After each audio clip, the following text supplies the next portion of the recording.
Ramalan Jayabaya tentang keadaan dunia saat ini. Lalu dia menggabungkan sejarah 7 presiden belakangan di Indonesia yang ternyata berpola atau ada polanya. Pola sepertinya halnya di Amerika. Rakyat Amerika memilih yang sesuai dengan kebutuhan bangsa Amerika pada saat itu untuk mengantisipasi masa depan dan manfaat yang akan rakyat dapatkan ke depannya. Jadi kalau rakyat Amerika perlu keuntungan finansial alias rakyatnya mau kaya, maka Partai Republik lah yang terpilih menang. Karena Partai Republik cirinya menurunkan pajak dan menswastakan negara. Kalau Partai Demokrat yang terpilih pajak naik namun fasilitas negara untuk rakyat jadi gratis dan lengkap seperti sarana kesehatan dan pendidikannya. Demikian juga 7 presiden Indonesia menjabat selama ini, maka semua bergaya sama, yaitu heavy on government atau berciri apa-apa pemerintah, ala Partai Demokratnya Amerika, ala sosialisnya Tiongkok. Sementara para kandidat yang akan bermain di 2024 saat ini semuanya berciri sama, berpola sama dengan 7 presiden yang telah berkuasa, apa-apa pemerintah. Ciri presiden yang lalu-lalu adalah kuat hutang pinjaman dari negara lain. Dulu banyaknya ke IMF, sekarang malah 2, IMF dan Tiongkok. Dan nanti kalau yang jadi salah satu dari kandidat yang ada,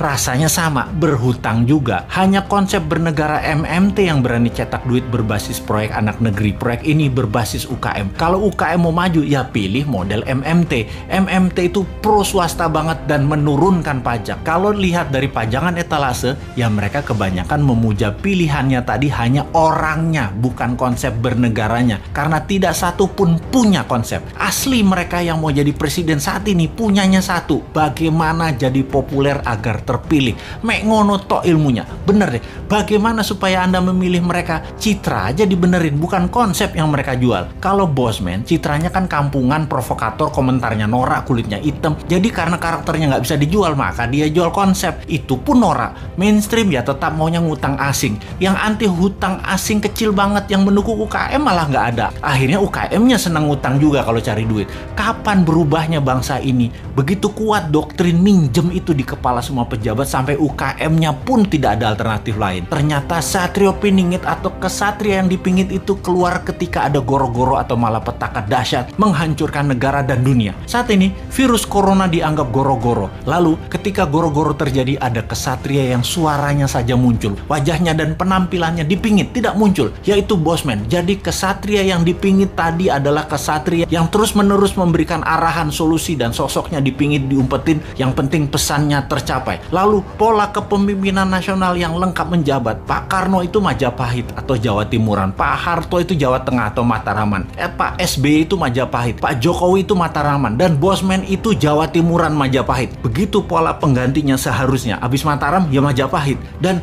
sekali lagi sahabat, kedua informasi terakhir itu lebih ngaco lagi sahabat dari MMT-nya Bosman dan pro swastanya Bosman. Wis, sekarang kita semua sing sehat, selamat, tinggikan imunitas dengan banyak guyon-guyon segar. Jangan urusi Bosman. Bosman memang jancuk.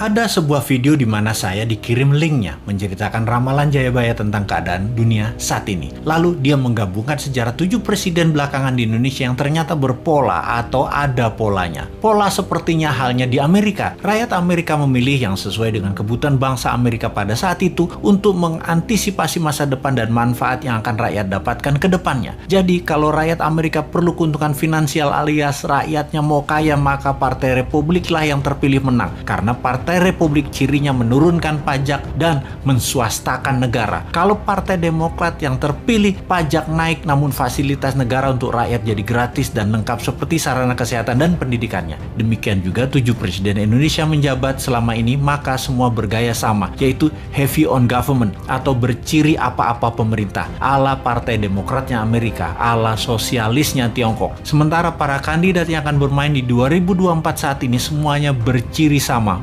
pola sama dengan 7 presiden yang telah berkuasa, apa-apa pemerintah. Hanya Bosman Sontoloyo yang punya konsep heavy on swasta atau menswastakan kegiatan membangun ekonomi terbesarnya dan menurunkan pajak konsepnya, seperti Partai Republiknya Amerika. Untuk hal ini memang kembali ke masyarakat, karena konsep menswastakan pemerintah belum pernah terjadi sebelumnya, atau mengikuti swasta terutama UKM dalam porsi besar lebih dari 80% ekonomi belum pernah terjadi sebelumnya dalam 7 pemerintahan yang telah berjalan. Selama ini ini memang tenaga kerja 96% diserap UKM. Namun ekonomi UKM hanya 40% saja dari porsi ekonomi nasional. Sisanya adalah anggaran pemerintah dan oligarki. Sudah 7 presiden polanya ya seperti ini.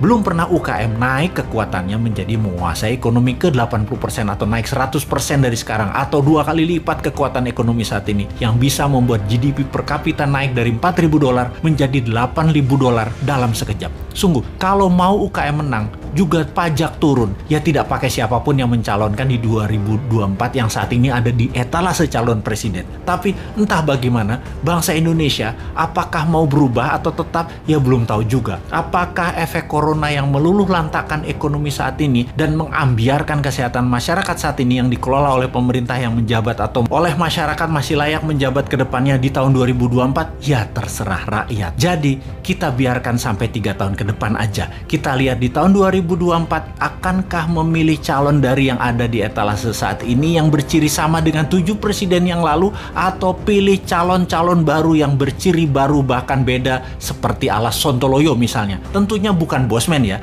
dia mah nggak pantas. Orang pedagang recehan dan provokator doang bisanya. Ciri presiden yang lalu-lalu adalah kuat hutang pinjaman dari negara lain. Dulu banyaknya ke IMF, sekarang malah 2, IMF dan Tiongkok. Dan nanti kalau yang jadi salah satu dari kandidat yang ada, rasanya sama, berhutang juga. Hanya konsep bernegara MMT yang berani cetak duit berbasis proyek anak negeri. Proyek ini berbasis UKM. Kalau UKM mau maju, ya pilih model MMT. MMT itu pro swasta banget dan menurunkan pajak. Kalau lihat dari pajangan etalase, ya mereka kebanyakan memuja pilihannya tadi hanya orangnya, bukan konsep bernegaranya. Karena tidak satu pun punya konsep. Asli mereka yang mau jadi presiden saat ini punyanya satu, bagaimana jadi populer agar terpilih. Mek ngono tok ilmunya. Bener deh, bagaimana supaya Anda memilih mereka? Citra aja dibenerin, bukan konsep yang mereka jual. Kalau Bosman, citranya kan kampungan, provokator, komentarnya norak, kulitnya hitam. Jadi karena karakternya nggak bisa dijual, maka dia jual konsep. Itu pun norak. Mainstream ya tetap maunya ngutang asing.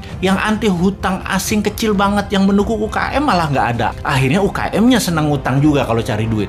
Kapan berubahnya bangsa ini? Begitu kuat doktrin minjem itu di kepala semua pejabat sampai UKM-nya pun tidak ada alternatif lain. Kembali ke video yang linknya saya dapat dan saya nonton, ternyata Satrio Piningit atau kesatria yang dipingit itu keluar ketika ada goro-goro atau malapetaka dahsyat menghancurkan negara dan dunia. Saat ini virus corona dianggap goro-goro. Lalu ketika goro-goro terjadi, ada kesatria yang suaranya saja muncul, wajahnya dan penampilannya dipingit tidak muncul, yaitu Bosman. Jadi kesatria yang dipingit tadi adalah kesatria yang terus-menerus memberikan arahan, solusi, dan sosoknya dipingit, diumpetin, yang penting pesannya tercapai. Lalu pola kepemimpinan nasional yang lengkap menjabat. Pak Karno itu Majapahit atau Jawa Timuran, Pak Harto itu Jawa Tengah atau Mataraman, Pak SBY itu Majapahit, Pak Jokowi itu Mataraman, dan Bosman itu Jawa Timuran Majapahit. Begitu pola penggantinya seharusnya. Abis Mataram ya Majapahit. Dan sekali lagi sahabat, kedua informasi terakhir itu lebih ngaco lagi sahabat dari MMT-nya Bosman dan pro swastanya Bosman. Wes, sekarang kita semua sing sehat, selamat, tinggikan imunitas dengan banyak guyon-guyon segar. Jangan urusi Bosman. Bosman memang jancuk. Sosial media informasinya penuh rekayasaan. Informasi di framing, dibingkai agar orang memahami satu pendapat saja, satu pemahaman bahwa apa yang dilakukan oleh pejabat-pejabat di langit tersebut adalah maha benar. Saat ini banyak dikendalikan oleh buzzer pro pemerintah untuk menyerang lawan politik. Perbuatan ini menyebalkan. Di sisi seberang, para oposisi politik juga banci komentar, saling serang, saling balas dengan kasar, norak, tak terdidik, juga tak pernah berhenti. Keberisikan di media urusan perpolitikan tidak selesai-selesai ini. Ada tidak ada pilpres, pokoknya saling serang aja. Tujuan akhir adalah ingin jadi presiden. Sementara persoalan itu banyak banget. Pandemi aja masih bertele-tele. Semua ini sudah hampir 5 tahun. Sejak tahun 2017, zaman Ahok Anies DKI, sampai sekarang. Di tahun 2019, nomor 1, nomor 2 melanjutkan perang. Keturunan Tiongkok versus keturunan Arab. Itu masih ada sisa-sisa akses 2017 DKI yang terus diperluas ke arah kemana-mana. Bawa-bawa agama, bawa-bawa sosial status. Pokoknya semua ini asli menyebalkan. Padahal keduanya saudara, sebangsa setanah air. Kenapa sih perang politik bawa-bawa sara, suku, agama, ras, dan antar golongan itu? Itu kerendahan derajat bernegara. Itu rendah. Lalu Sekarang nomor 1, nomor 2 bergabung. Masih aja berisik. Gaduh sisanya yaitu orang-orang yang gak kebagian. Sudahlah, selesaikan.